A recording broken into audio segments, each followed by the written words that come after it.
उत्तर प्रदेश की राजनीति में दलित वोट बैंक को लेकर सियासी बयानबाजी तेज हो गई है। बहुजन समाज पार्टी की राष्ट्रीय अध्यक्ष मायावती ने चुनावी राजनीति के लिए समाज में नफरत फैलाने की कोशिशों पर कड़ा हमला बोला है। उन्होंने बिना नाम लिए आजाद समाज पार्टी और उसके नेतृत्व पर निशाना साधते हुए कहा कि दलित, पिछड़े और वंचित समाज को आपस में लड़ाने की साजिश लोकतंत्र के लिए खतरनाक है। मायावती ने कहा कि बाबा साहेब डॉक्टर भीमराव अंबेडकर ने बहुजन समाज को वोट की ताकत और संवैधानिक अधिकार दिए हैं, इसलिए किसी भी अन्याय के खिलाफ लड़ाई कानून के दायरे में रहकर लड़ी जानी चाहिए, न कि कानून अपने हाथ में लेकर। उन्होंने कहा कि बीएसपी कभी भी धरना प्रदर्शन, सड़क जाम, हिंसा, सरकारी या निजी संपत्ति को नुकसान पहुंचाने और लोगों को गुमराह करने की राजनीति में विश्वास नहीं करती। पार्टी हमेशा सर्वजन हिताय, सर्वजन सुखाय की नीति पर चलकर सामाजिक परिवर्तन और जन कल्याण के लिए काम करती रही है। मेरठ में दलित छात्रा की हत्या और कौशांबी की घटना का जिक्र करते हुए मायावती ने कहा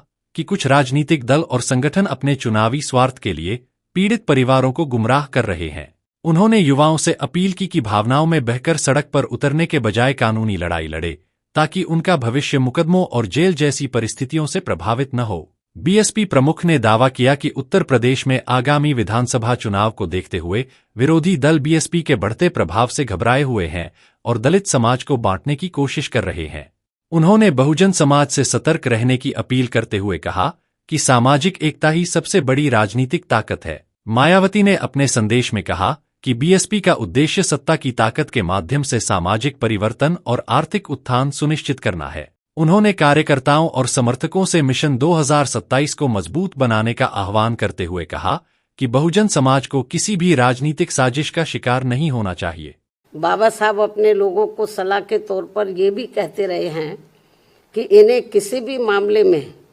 अपने ऊपर होने वाली जुल्म जाति के विरुद्ध लड़ाई कानून को अपने हाथ में लेकर नहीं, बल्कि कानून के दायरे में रहकर करना है। संघर्ष आदि भी कानूनी दायरे के अंदर रहकर ही करना है, और यदि मामला अदालत में जाता है और निचली अदालत में इंसाफ नहीं मिलने पर फिर इनको आगे सर्वोच्च अदालत में जाना चाहिए। ये सब व्यवस्था भारतीय संविधान में है, ना कि इसके लिए जिला मेरठ, जिला सहारनपुर, जिला प्रयागराज व जिला हरदोई आदि की तरह तथा आए दिन देश के अन्य राज्यों में भी सड़कों पर उतरना है। और जो भी ऐसे संगठन व पार्टियां आदि अपने संकीर्ण राजनीतिक स्वार्थ के लिए इन वर्गों के दुखी व पीड़ित लोगों को भड़काकर व गुमराह करके उन्हें सड़कों पर उतारती हैं और करते ये हैं, ये लोग, ये जो विभिन्न पार्टियां हैं, संगठन हैं, उन्हें सड़कों पर उतारती है दुखी पीड़ित लोगों को भड़काकर गुमराह करके, और करते ये हैं कि पहले ऐसे संगठन व पार्टियां हिंसा व हंगामा व सड़क जाम जैसा बवाल आदि कराती हैं, और फिर उनके मुखिया मगरमच्छ की तरह आंसू बहाने के लिए घटनास्थल पर पहुंचकर अपनी राजनीतिक रोटी सेकते हैं, और उससे पीड़ितों को न्याय मिलने वाला नहीं है,